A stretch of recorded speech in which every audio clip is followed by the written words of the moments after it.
आज मैं इन दोनों को एक और भूतिया स्टोरी के बारे में बताने जा रहा हूँ जो काफ़ी खतरनाक होने वाली है। तो वीडियो को स्टार्ट करते हैं। राजस्थान की एक हॉरर स्टोरी के बारे में बताता हूँ जहाँ पे भूत प्रेत और ऐसी चीज़ें होती है। मतलब अक्सर जो राजस्थान में है ना, काफ़ी चीज़ें ऐसी होती है भूत प्रेत से रिलेटेड। धनराज नाम का एक लड़का होता है जो अपनी मम्मी पापा से ना लड़के काफ़ी टाइम पहले, मतलब आज से 10 साल पहले बाहर फॉरेन कंट्री चला जाता है। बाहर फॉरेन कंट्री वो इसलिए जाता है कि वहाँ पे काम कुम करे और पैसा पूसा कमा के अपने घर वापस आ सके। 10 साल बाद में धनराज अपने घर वापस आता है। जैसे राजस्थान में आता है ना, तो वो अपने घर की तरफ जाता है। घर का गेट खटखटाता है ना, तो कोई भी अंदर से नहीं आता, लेकिन जो आस पड़ोस के लोग होते हैं ना, वो आते हैं, उसको देखते हैं कि भी ये कर क्या रहा है। अब थोड़ी देर बाद में जो उसके आस पड़ोस के लोग होते हैं ना, वो चल जाते हैं, उसको ना गेट खटखटाने देते हैं। अब थोड़ी देर बाद में उसके घर का ना गेट खुलता है अचानक से और वो अंदर की तरफ चला जाता है। अंदर वो अपने मम्मी पापा को ढूंढता होता है, अपने मम्मी पापा को आवाज़ लगाता है, लेकिन उसके मम्मी पापा नहीं आते। लेकिन अंदर कमरे से एक आवाज़ आती है जो इसकी मम्मी की होती है। वो अपनी मम्मी के पास चला जाता है। अपनी मम्मी के पास जाता है तो वो देखता है कि उसके जो पापा है ना, वो बेड पे लेटे होते हैं और उसकी जो मम्मी होती है ना, वो साथ में बैठी होती है। मतलब ऐसे देखने से पता लगता होता है कि वो दोनों ना बीमार होते हैं, मतलब उसकी मम्मी बीमार होती है। अभी अपने मम्मी पापा से मिलता है और अपने मम्मी पापा से बात वगैरह करता है, क्योंकि 10 साल बाद आया होता है और कम से कम लगभग 1 या 2 घंटे अपने मम्मी पापा से बात करता होता है। थोड़ी देर बाद में ये जाके सो जाता है। सोता है तो इसको महसूस होता है पीछे खिड़की पे ना कोई आया है, कि उसको कोई पीछे से देख रहा है। खिड़की की तरफ जैसे देखता है ना, तो ऐसे लगता है कि एक आदमी जो वहाँ से निकला है, एक आदमी वहाँ से निकला है। और जैसे खिड़की की तरफ देखता है तो खिड़कियाँ ना धूल से भरी होती है, मिट्टी से भरी होती है, मिट्टी लगी होती है उस पर। अब खिड़की पे ना उसके फिंगरप्रिंट होते हैं। जो भी आदमी वहाँ से देख रहा होता है ना, उधर ऐसे मानो कि कोई बंदा ऐसे हाथ रख के और झांक के देख रहा होता है, उसके फिंगरप्रिंट बन जाते हैं, देख रहा होता है। सोता है और अगले दिन जब सुबह उठता है वो अपनी मम्मी के पास जाता है और अपनी मम्मी से उस आदमी के बारे में पूछता है कि भी कोई आदमी है, वो रात को आया और ऐसे देख रहा था। उसकी मम्मी बताते हैं कि भी आज से काफ़ी टाइम पहले ना, एक ये जो आदमी है ना, इसकी जो वाइफ है वो मर जाती है किसी ना किसी कारण से। तो ये ना पागल हो जाता है। पागल होने के बाद ये रात को आता है, हर किसी के घर के पास आता है और खिड़की के पास देखता है और वहाँ से भाग के चला जाता है। तो जो धनराज होता है वो ये सारी चीज़ सुनता है और अपनी मम्मी को बताता है कि भी आज उसके दोस्त की ना शादी है, उसको वहाँ पे जाना है और आने में ना रात को लेट हो जाएगा।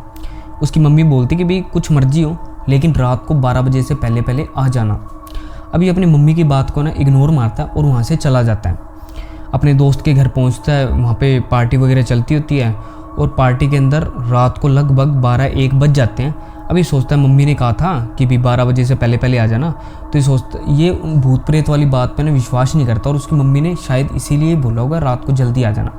तो ये सोचता है कि रात को 2 या 3 बजेंगे तब मैं जाऊँगा, यहाँ से निकलूँगा। 2 बजते हैं रात को और पार्टी ख़त्म हो जाती है। ये धनराज वहाँ से निकलता है। अब इसका जो दोस्त होता है ना रवि, वो इस धनराज को बताता है कि भी है ना, रात काफ़ी ज़्यादा होगी, तू यहीं रुक जा और जो तेरे घर का जो एरिया है ना वो काफ़ी ख़तरनाक है। वहाँ की जो हाईवे वाली रोड है ना, वो काफ़ी ख़तरनाक है। वहाँ पे काफ़ी एक्सीडेंट हो रखे हैं, तो वहाँ पे भूत प्रेत और ऐसी चीज़ें होती रहती हैं।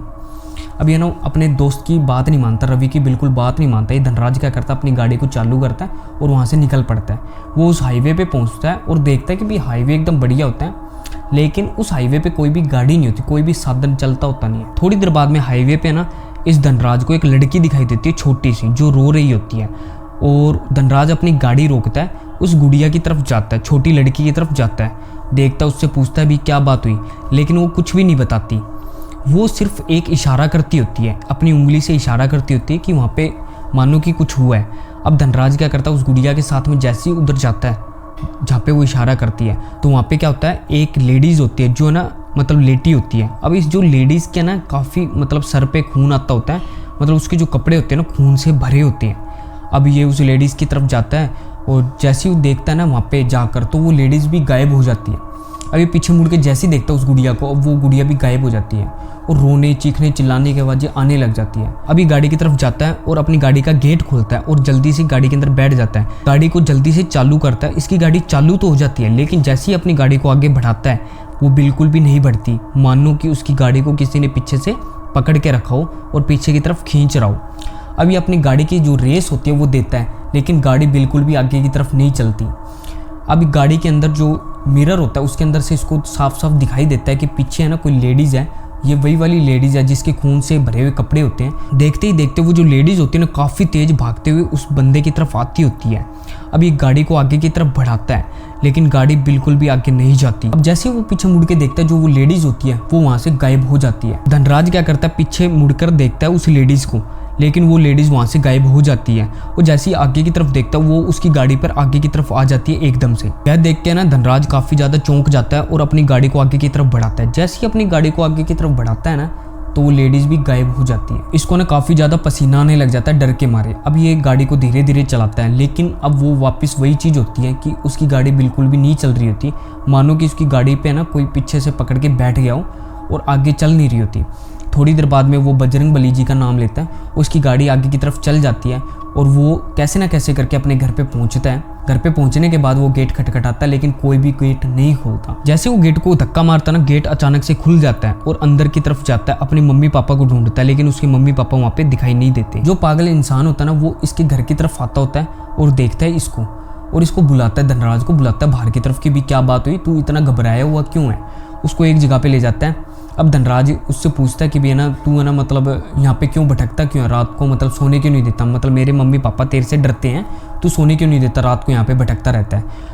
अब वो जो पागल इंसान होता है ना वो बताता है कि आपको ये बात किसने बताई और आपके जो मम्मी पापा वो आज से 10 साल पहले मर चुके हैं। धनराज बताता है कि भी मेरे मम्मी पापा जिंदा है और मेरे मम्मी पापा से कल ही मैं मिला हूँ और मैंने बात करी है। अब जो पागल इंसान होता है ना वो इसको बताता है कि भी मैं कोई पागल इंसान नहीं हूँ, मैं नॉर्मल इंसान हूँ, लेकिन मेरे को गांव वालों ने बोला था तुम पर नज़र रखने के लिए क्योंकि तुम 10 साल बाद में आए हो और 10 साल पहले तुम्हारे जो मम्मी पापा थे वो मर गए थे एक एक्सीडेंट के अंदर। पागल इंसान होता वो धनराज को बताता है कि कोई भी तुम्हारे घर के अंदर नहीं होता, तुम अकेले ही बड़बड़ाते रहते हो और शायद वो तुम्हारे मम्मी पापा ही होंगे जो तुमसे रात को बात वगैरह कर रहे होंगे, लेकिन तुम्हारे मम्मी पापा आज से 10 साल पहले मर गए। और यहाँ पे गाँव के अंदर भी रात को 12 बजे के बाद में लोग दिखाई देते रहते हैं जो उस बस के अंदर मरते हैं, वो लोगों को दिखाई देते रात को। अगर हमारी वीडियो आपको अच्छी लगी तो हमारे इस चैनल को सब्सक्राइब कर लो।